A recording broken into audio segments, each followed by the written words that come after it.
From Beyond Marketing, it's the 20-Minute Call, a podcast about the dreamers, boundary pushers, rebels, and champions of the skydiving industry. Each episode is a narrative journey highlighted by the highs, lows, and luck that the skydiving industry delivers, as told by the most influential people within the sport. If you've ever dreamed of becoming a skydiver, perhaps opening a drop zone, or becoming the next world champion, check out the 20-Minute Call hosted by me, James LeBarry. My guest today is from the pioneer era of parachuting, and yet is the sport's biggest ambassador. Kim Emmons Knor made her first jump in 1959. As a member of the first U.S. women's parachute team, she won gold at the 6th World Parachuting Championships. Flash forward to present day, or 65 years after her first jump, Kim is inspiring countless people on her journey to gain the Wings Award, which is issued by the USPA for the achievement of 1,000 jumps. At age 85, Kim can be found in her red RV, traveling from state to state, visiting any drop zone that will host her and help her with her mission. While her age is often referenced, do not be fooled into thinking Kim is a slow-moving geriatric. This lady is one of the most energetic people I've ever met, sharp as a tack and quick with her wit. She is the perfect ambassador for our sport, as her efforts demonstrate that anything is possible if you put your mind to it. As a result, the media has fallen in love with Kim as she charms everyone on camera and invites the woofo world that skydiving is for everyone. To date, her story has been picked up by news media around the globe, having been featured in Yahoo News in the UK as recently as this morning. In August 2023, she was featured in People magazine and has since been featured on CBS News, The Sun, ABC, and countless local affiliates around the United States. In 2013, Kim was inducted into the International Skydiving Hall of Fame. I'm proud to welcome the amazing Kim Emmons Knor. Welcome, Kim. Well, thank you. I'm pleased to be here. Kim, it's an honor to have you here. Let's get started. There's a lot to talk about. Okay, let's get on the road here. Kim, most people would call you crazy for doing what you're doing, traveling around the United States in your van or your RV. Why are you doing this? Well, I started out in '59 to get my gold wings, and I've been known to finish what I started. So I figured I still have the energy, and I still have the time now that the grandchildren are all in their 20s, and I just am taking advantage of the time and the energy and just living the life that I dream of. Who would ever believe that you could just do this in retirement? So when was it that you decided, hey, I'm not satisfied that I didn't get my gold wings? When was the moment you decided, I'm going to go and do this? I think it was about 2 or 3 years ago, at one of the International Skydiving Museum events. And I was talking to one of the jumpers, and he said, "What are you doing?" And I said, "Well, I'm jumping on the weekends now and then, but it isn't consistent, and I'm thinking about, since I have the time now, I'm thinking about going to a drop zone and just living at the drop zone and jump and jump and jump. You know, I have a little retirement money. I just sold my house."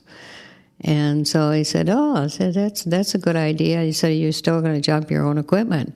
And I said, "Probably, and I would, maybe I'll get my gold wings and finish the job."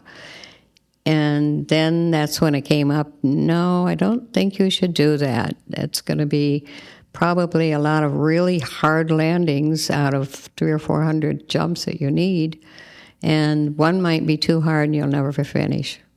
So that's when we started thinking, how can we accomplish this? And the person I was talking to was Chuck Akers, And he said, look at that girl over there at the table. He said, go over and talk to her. And that's where I went over and sat with Sherry Butcher and told her what I was thinking about doing. She said, let me think about this. And that's where the brain started working, and we got to the point where it came up with some ideas. And the idea would be you'd be doing tandems throughout the country. So where we are sitting right now, we are in South Carolina, near Charlotte, North Carolina. You didn't know I lived here, and you were coming into town to do some jumps at Skydive Carolina, my home drop zone. When you called me, you were on your way to Cracker Barrel. Not necessarily to eat, but to spend the night in the parking lot in your RV. Kim, this seems like you're fearless. Is this what it typically looks like? Is you're just driving in your RV from state to state, and if you have no place to stay, you'll just camp in the Cracker Barrel or Walmart? Yes, yeah, exactly. I mean, I'm living on a budget, and I just have my Social Security check, and to buy gas and to have all my oil changes that I need now. And to pay a hotel is out of the question. It's just too expensive.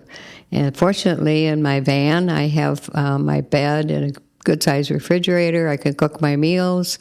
So that is not a problem. But I like to stay in the Cracker Barrel because you can always have their breakfast is the best. Morning, noon, or night, doesn't matter. And it saves me having to search out a decent hotel that I can afford and that is in a safe neighborhood. I try to avoid the Walmart parking lots in the big cities because it's scary to me. But in the small towns where everybody knows everything about you, I don't worry about that. Of course, I didn't want you to stay at the Cracker Barrel, and you've been staying with me for the last few days, and you cranked out 3 jumps at Skydive Carolina this past Friday. You made jumps 650, 651, and 652 in your mission on your path to 1,000 jumps. Tell me on this journey, what are some of the challenges you face traveling around the country, often alone? The thing that is the most difficult for me, I think, is finding out where I'm going to stay in mapping out my travel so that I can not arrive after driving 12 hours solid. I want to have the energy and the enthusiasm and the excitement to make my jumps. My favorite place right now in the world is in the sky. I really, every time I go up the sky, I just think, oh my gosh, look at what I'm doing. And who wouldn't like to live the skydiver's life? I envy all these people that work on drop zones, and this is how they make a living. That wasn't available in my day. One thing that's occurred to me, Kim, in our many discussions, is you're not a lady who has a past in skydiving and just think that this is you're a skydiver. You bleed skydiving. This is your community. That's true. I do. I mean, it's just when I was taken into the Hall of Fame or inducted in the Hall of Fame in 2013, I didn't give any acceptance speech about what I did or where I've been or anything. It was more about the people that are involved in this sport. And my theory was that we all have the same DNA. I don't know how it happened, but I think we all have that enthusiasm to fly like a bird and to live in the sky and breathe clean air.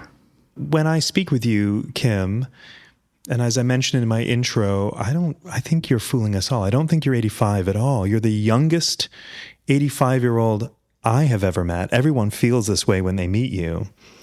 It's inspiring to know that you're just going out there and doing this. Are you even surprised by what you're actually achieving right now? No, not really, because my parents were also very, very active in outdoor activities and in their life and in leadership positions as well.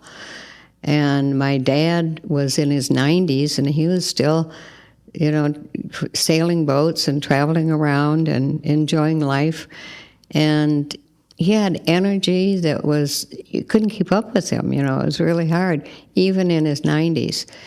And he did multiple things, multiple interests, day in and day out. He just wake up in the morning ready to go.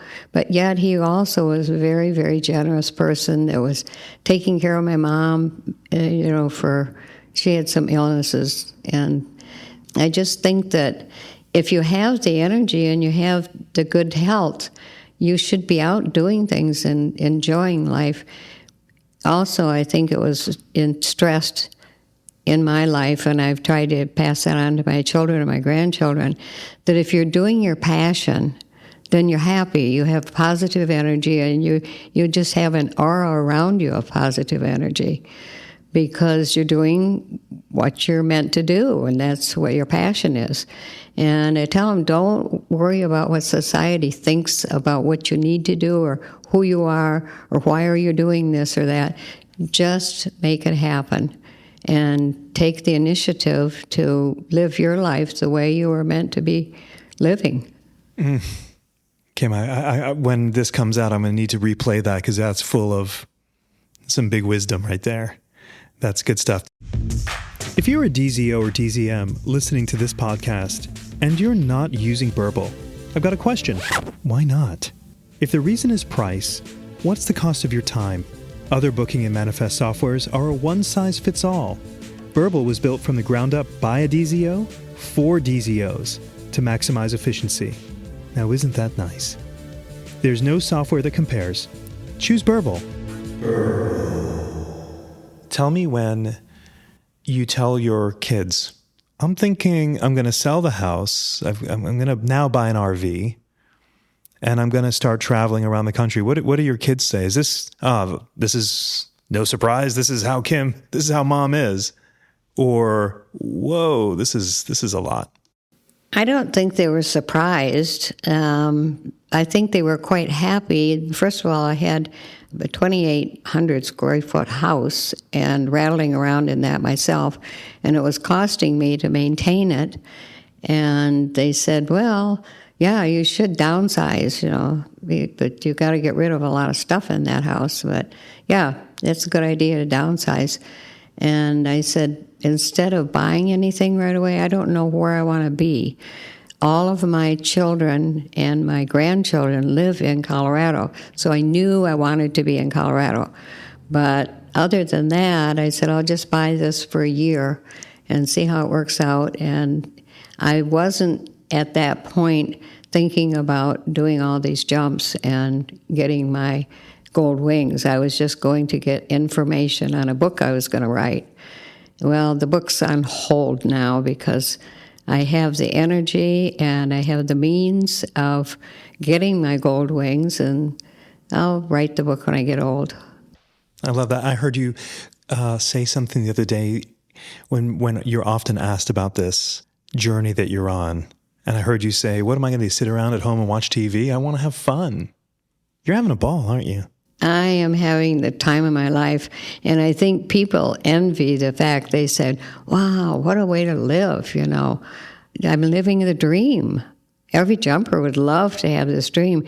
It's one thing to work at a drop zone, and there you have freedom to go to different drop zones, but to just get in your van and go, well, I think I'll go to California, or I think I'll go up to Maine, whatever, and just go.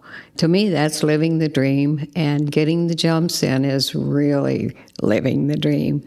Yeah, that it's just a life that you can't imagine. I mean, whoever thought of doing this? One thing that I love is on the back of your van, or on the back of your RV, it's really more of a Sprinter van, very customed out, is all these stickers from all these drop zones. And I was thinking the other day, for anyone that's driving behind you, and they see all these stickers, they must think, oh man, there must be an adrenaline junkie in front of us. Wow, all these drop zones. And then they come alongside you, and maybe they might be thinking that they're going to see a Travis Pastrana or somebody from Red Bull, and there's Kim rolling on down the road. I'd love that thought. Yeah, I wonder how many times they come up to pass and think, well, she must have bought that RV from somebody. I never was big on putting stickers other than maybe one bumper sticker on my car, wherever I was. But with these, every drop zone I go to, they want to give me one of the stickers. And I'm not going to stick it on my rig. I'm not going to put it on my logbook. I thought, what the heck? I might as well put it on the back. So when people are following me, they say, what is this person doing? Yeah, I really love it now that I've started collecting them and putting them on there. It's really exciting for me because when I go in a drop zone and park, then people do realize who I am and what I'm doing. And somehow I don't know if the whispering gets around or how it does, but pretty soon they say, oh, that's your home out there. That's your RV that you're traveling around in. Yep, that's me. But it's a fun thing. One thing, speaking of as people start realizing who you are, just this past week at Skydive Carolina, a lot of the jumpers are having you sign their logbooks. What is your D number? My license is D221, and people have said, well, do you keep that current? Well, yes. I mean, I've been in USPA when it was PCA. That was years and years ago. Yeah, I do keep that current, and it's fun to sign people's logbooks with their D221 because they don't see a lot of the old numbers like that. They seem to be disappearing. Little by little. Let's go back to your first jump. 1959, I think that's 65 years ago. You were 20 years old at the time, and as I understand it, you forged the date of your birth as a requirement then was you had to be 21 years old to jump. Why were you so compelled to jump at 20 years old? Well, the opportunity was open. Up until that time, I had wanted to jump, and I kind of thought that the only way I'd ever be able to jump would be to join the military. And I feel like I live outside of the box most of my life, and I didn't think the military life was going to be good for me. I didn't think I'd fit in very well.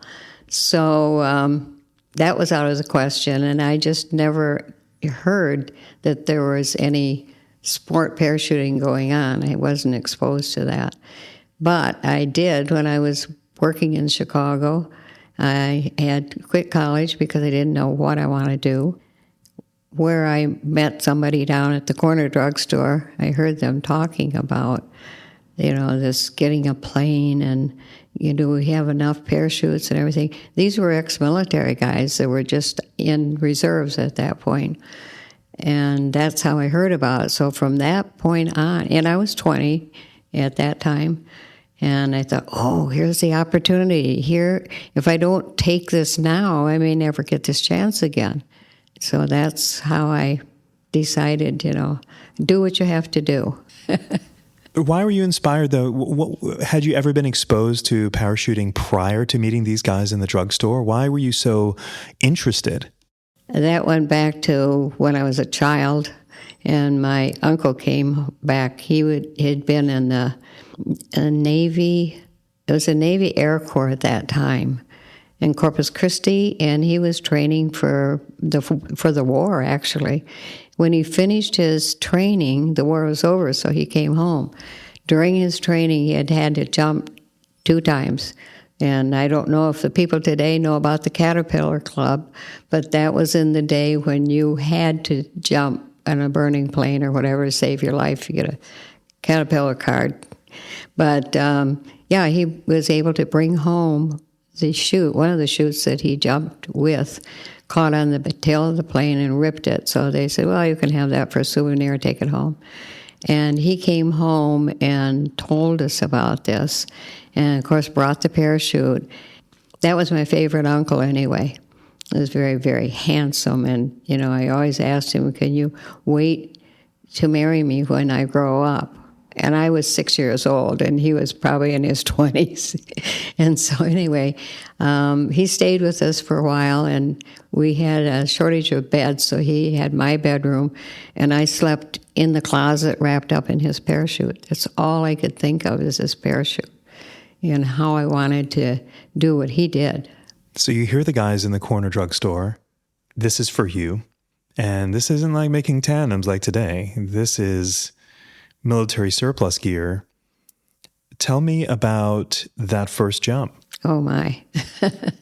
Well, I did go out to the drop zone with them, and they taught me how to pack chutes, and there were just 2 of us that knew how to pack. There were only 5 of us total anyway. I was also modifying chutes because they were the old round chutes, orange and white, 28-foot. And I knew how to sew, and so I was taking all the modifications and stuff. It got to the point where I said, I'm out here to jump. This is my aim, and I'm not going to do any more of this unless you take me for a jump. So it was December 13. I'll never forget it. And it was very, very cold in Chicago, but that's my opportunity to jump. So I just dressed warm, jumped out of a little Cessna. We didn't have any static line because these were military. They'd done static line. They didn't see any reason to have a static line. So I said, well, you get out on the wheel and hang on to the... And they said, when we tell you to jump, you just jump. It wasn't a we. It was one other person in the plane, in the pilot.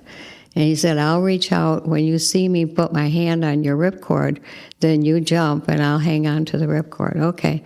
So I did that, and I must have been out there more time than was necessary because I did come back. I had a blank gore at that time. And I did come back and land, but I had to cross over power lines, and my chute brought down a lot of power lines. So about 50 families didn't have any heat or electricity. And this was on a Sunday in January in the Chicago, so it's kind of cold. You must have been petrified here. You're coming down and you see power lines. This is not exactly as you'd imagined. I didn't really realize how dangerous it was. I just thought if I can get over the power lines, I'll be happy. And once I did, I just said, oh, great, I did that, And there were all these live ones behind me, but, didn't bother me that much. So I said, why don't we pack again real fast and make another jump before they find out who did this? So we ran back and packed. In those days, packing fast would be half an hour or 20 minutes. I imagine it took that long for people to report the problem. And we ran up and made another jump, and I landed about 23 feet away from the center of the target. So let me get this right, Kim. You have, for what most people would be a pretty harrowing experience, and you're clearly hooked. You loved it. Oh, yeah. I had dreams of this. I mean, literally dreams of jumping out of airplanes. And just the big thing was riding in the parachute. That's what I really wanted to do. In the beginning, we didn't have all this aerial get-together and, being able to control our bodies to make baton passes and that. But they came very quickly after my first jump. You must have been, did you see any other women skydiving in 1959 other than yourself? No, the first time I jumped with a female in the same plane, or even saw a female, was almost 3 years later, 2.5 years later. Which would probably be your teammates at the World Meet in 62. It turned out to be, I went before the 1962 Nationals, which was the first Nationals that we had in this country. And I went to California to try to find more women. And I did run into Muriel Simbro and Carlin Olson. And I heard about them, so I went up to where they were practicing. And they knew about the Nationals coming up, so they were going to go to that. And as it turned out, in the end result, both of them were on the team with me and Nona Pond. So we were the 4 names that were selected for the U.S. team in 62. And as I sit here, I'm looking at a very nice award, which... Let me just read the inscription. On the front, it says Women's World Champions First Place, USA.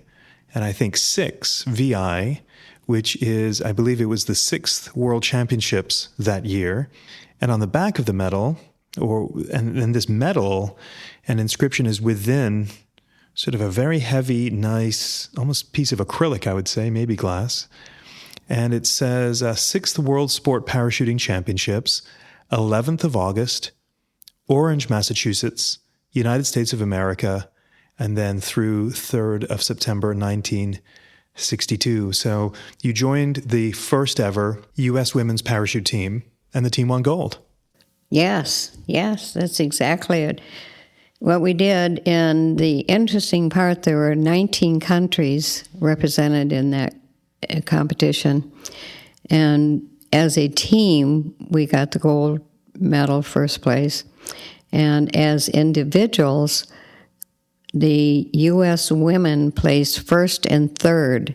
There was Muriel Simbro placed first, and Nona Pond placed third as the individuals, which were only three places.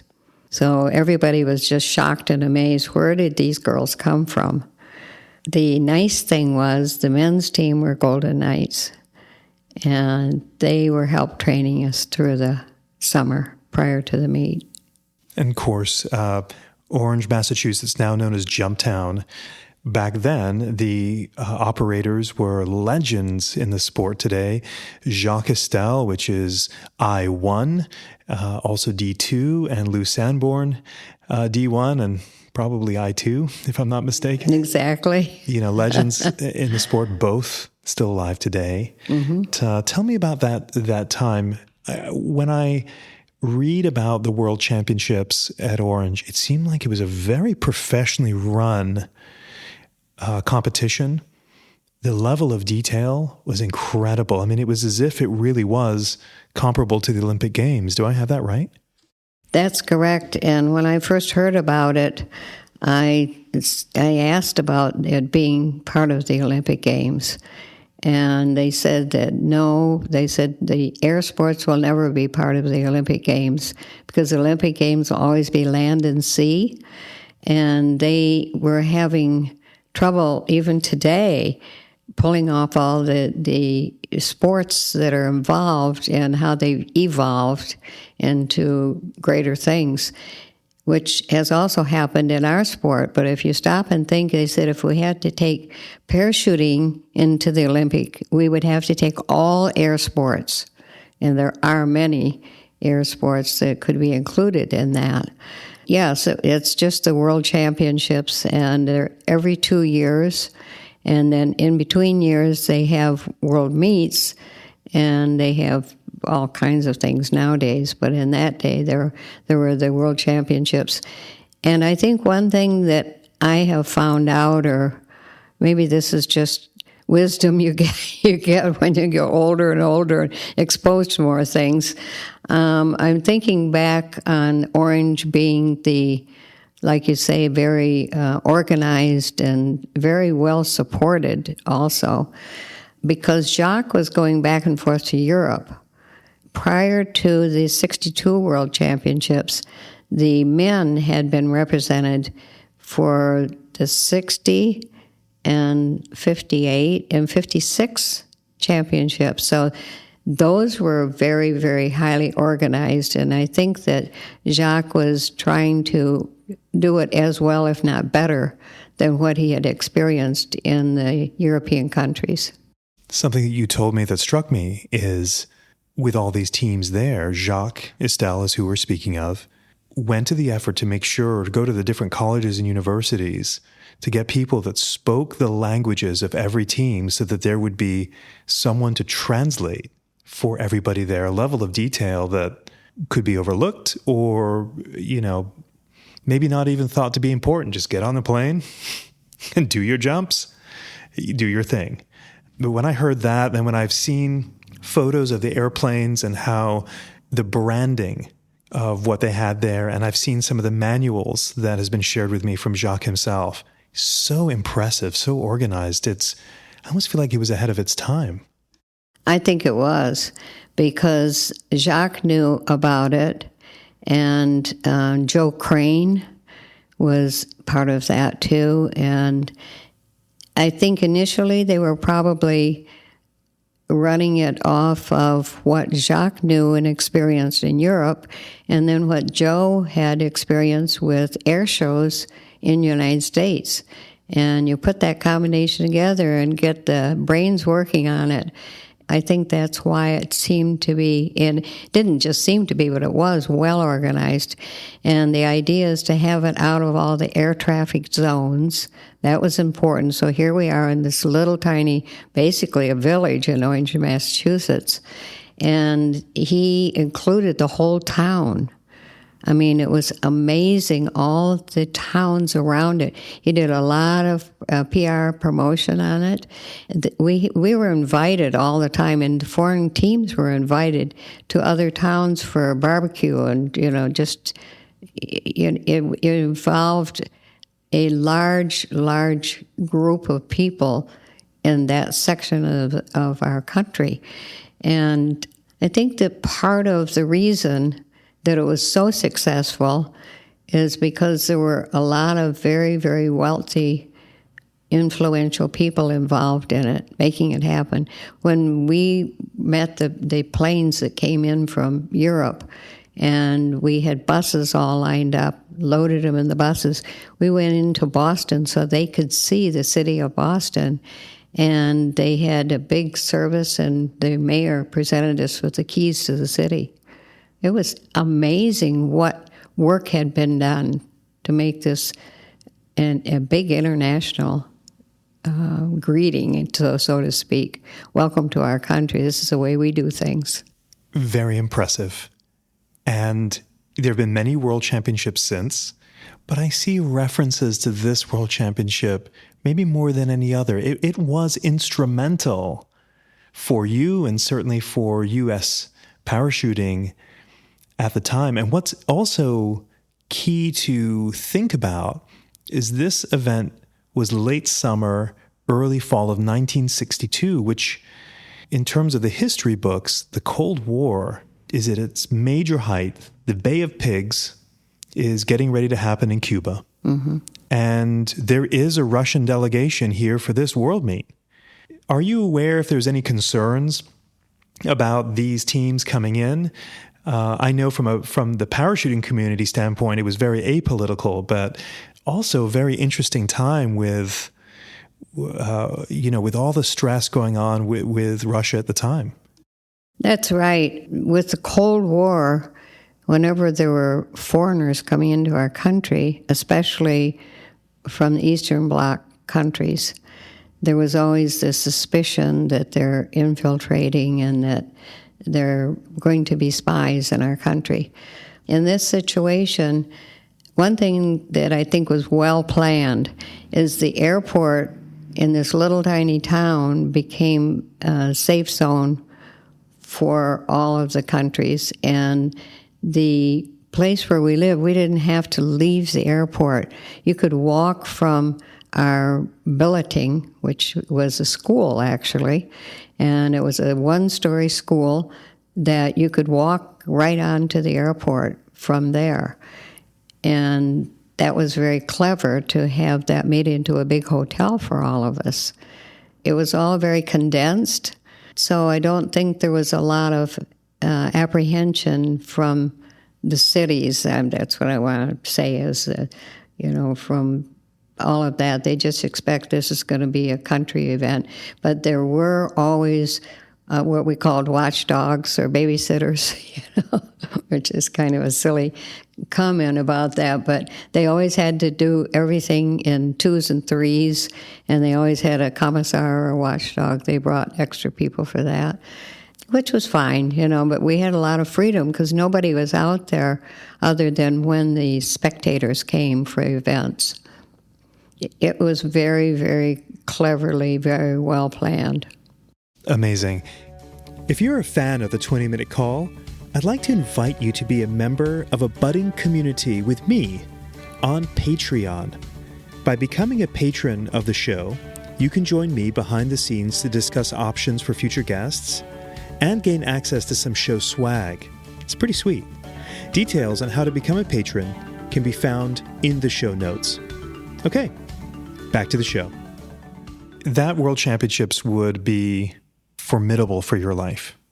Not only is the wind now in your sails, you leave there a world champion, but there was a gentleman on the Yugoslavian team named Milan who spots you. I mean, I have to believe that if you're really into parachuting, and you've probably not seen many women parachuting, and we've got a group of cute American skydivers, Milan said to his friends, one day I'm going to marry that lady. And sure enough, that did occur. But where the story gets very interesting is Milan defected from Yugoslavia during that world meet.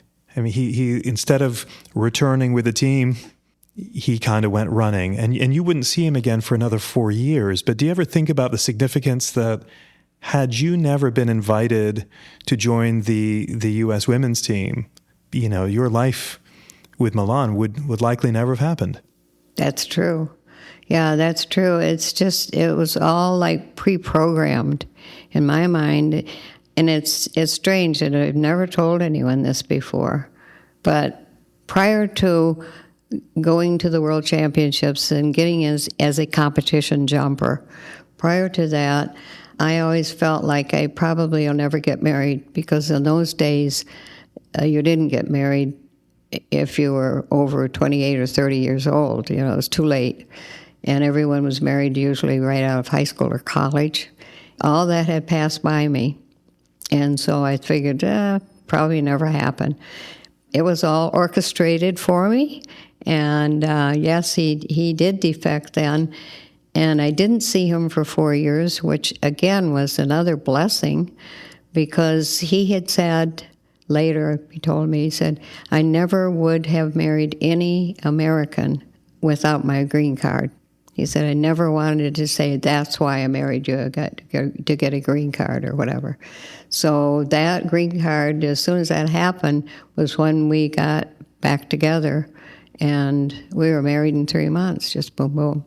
But I didn't know that he had even defected till I got back home in Michigan. And someone said, it's in Time magazine, that guy. And I said, you mean the Russian guy? No, it's somebody else. So I went down and read the magazine. Sure enough, there it was. He had no intention of defecting when he came to this country. They put in the papers, the newspapers, you know, that he had planned this well ahead when he found out the World Championships were going to be in the United States. No, that's not really what happened. He had been to many, many competitions and always gone back home. He had it made at home because he was exempt from military. But that was really strange, because he used to sneak out at night and go hang out with the American team. And he got caught 3 times. And the third time they said, you'll never see another airport again. You'll never see a parachute again or fly an airplane. He was a Silver Wings pilot, too. He would just be in the military cleaning latrines the rest of your life. So he said, watch this, not me. And that's what caused the defection. Fascinating. So you hear about this defection.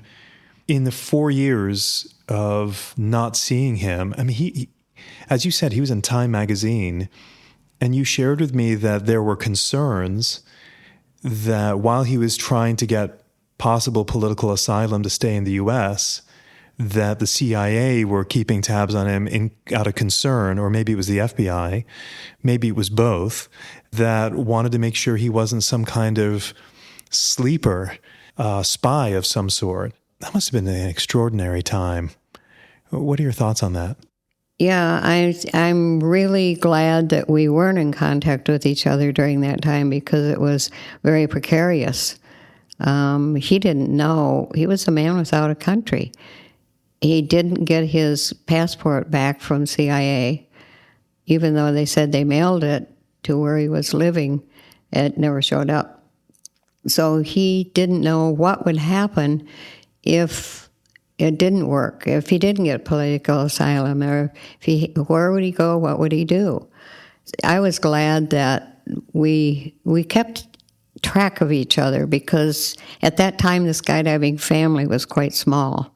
So you would hear about East Coast and West Coast and not very much about Central America, but I don't know that we really thought at that point that we would get together, because he was having a really good life between that first year of college that he was in and then working for Pioneer and, jumping. He was in competitions, all kinds of things.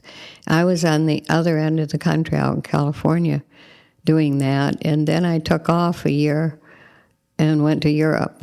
And he heard through the grapevine that I died or been killed or something, which I thought, don't know where that came from. But anyway, when we got back together, it was like a joyful reunion. And it was we had to be together all the time. And the game plan then, once you all get married, as I understand it, is you're going to basically make a life of skydiving. He was working for Pioneer, which is a legendary company in parachuting. And then he was a test jumper, part of his responsibilities, and he had a pretty bad accident. And would you just comment on what happened there? Yes, he was test jumping, a really totally new idea in parachuting. I have pictures of that parachute, and everybody says, oh my gosh, what is that thing, And but he would test jump anything for Pioneer. And it was 3 years and 11 surgeries after the accident. He actually started an oscillation over a thermal on the runway, and the parachute got underneath him, so he fell like 90 feet through the parachute. And needless to say, there were lots of broken bones. But one of his legs, the femur, was split like you split a log. Anyway, it was a lot of surgeries, and they ended up doing bone grafting because he was getting gangrene in between where they were taking out the pins and stuff. Once we got that settled and he was healed, then we just focused on not being around parachuting at all because it's too tempting. Like I say, it's in your DNA, it's in your blood, and you've got to get in the sky. So instead, as the kids got older, we bought an airplane and taught them to fly and spent a lot of time flying. Yeah, Milan would, after you all decided to leave parachuting, and it's interesting, it's not that because you had a bad taste in your mouth from his injury, but more of, we have the responsibility of these 2 little children of ours, and so we need to forge ahead. And to make a long story short, as you've expressed to me, Milan ended up going back to school because he had been studying in Yugoslavia before the defection to be an engineer, and ended up going back to college and got a degree in environmental engineering, and then a whole new career was born, and you all moving to Florida. That's a lot of life I've just touched base on with a podcast that's only an hour long. Yeah. I want to make sure our guests get sort of the story. So Milan eventually passes away of a brain aneurysm in the mid to late 90s. And shortly thereafter, are you thinking, I'm going to start maybe getting back into parachuting? Yes.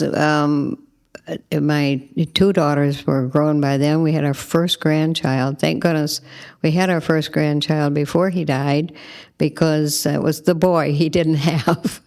And so we moved to Colorado. I just sort of got rid of all the parachuting, anything we had, even our 52 feet of trophies. I asked the girls, do you want those? No. They said, you won them. So I did keep one, that world championship one. We moved to Colorado, and I just figured we ski and do winter sports and enjoy life in Colorado, till I went to a reunion, and Jerry Borkwin was there, who had been on the team with us in 62. He said, well, why don't you just come out and make a jump?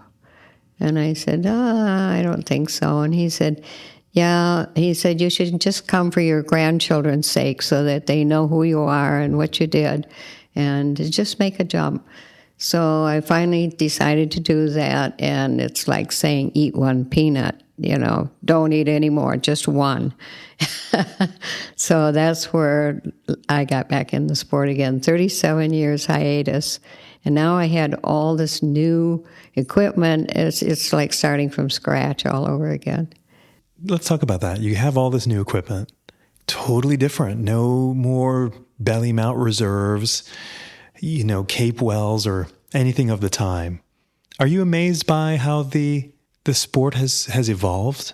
Yes, because people ask me, well, do you know so-and-so? Do you know so-and-so?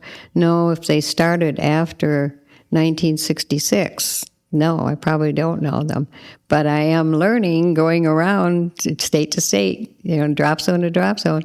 But it was what happened with the evolution, not only in the equipment, but in all the safety features and in all of the different ways of approaching the sport and how it's evolved into so many disciplines.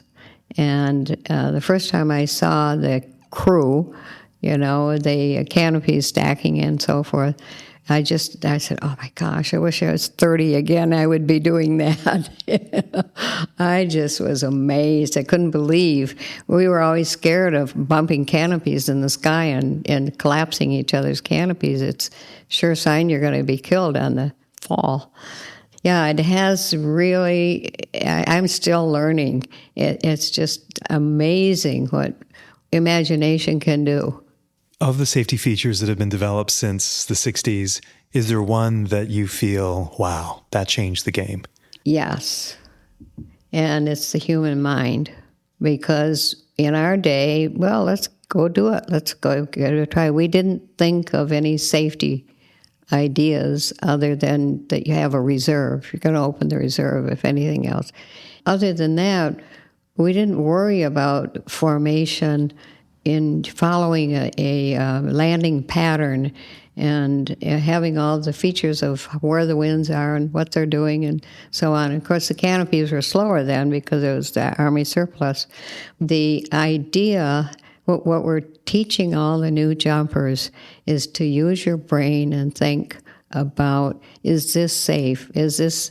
And I tell people over and over and over, if you want to be 80 and still jumping, then if you have any doubt or maybe or what if or this last jump, I don't know, I'll do it. Don't. The human brain is going to be your check, safety, check. You look at the sky, look at the wind, look at everything. Yeah, we have a lot of other like cutaway canopies and stuff like that, but it all stems from the brain, your choices of judgment. This podcast is sponsored by Beyond Marketing, the digital marketing agency for the skydiving industry. Now, I'm not a fan of lots of ads during a podcast. I mean, who likes ads? So I'll stop talking about how marvelously wonderful Beyond Marketing is. But if you're curious about what the amazing people of Beyond Marketing do to help drop zones and manufacturers thrive, then you should check out their website at dropzone.marketing. That's dropzone.marketing. Kim, you're so youthful. Why are you so youthful? Is there a certain way you've been living your life that has this, you have incredible energy. You're sharp as a whip, and you're doing things that no one your age does right now. I've never met anyone like you. Is this good DNA? What is this? I think it's probably the way I was raised. Most of my parents' friends, they had their generation of friends, but they also lived their children's generation of friends. Does that sound right? It's like they like sailing. And whenever they pull into a port and be around people, they were young people. So they lived with a younger generation than theirs. And so they were led by, I think, the activities and the thinking and the energy. And again, the mind can overcome pain and everything. To me, think of the people that walk through fire. I always think of that thing. With your mind, you can really do a lot of things that you would never have dreamed. When people keep telling you, well, that wrinkled skin is just old age, or that, your muscles are atrophying so that you don't have that muscle strength anymore. If you mentally think you do, then you do things that do prove that you do have that.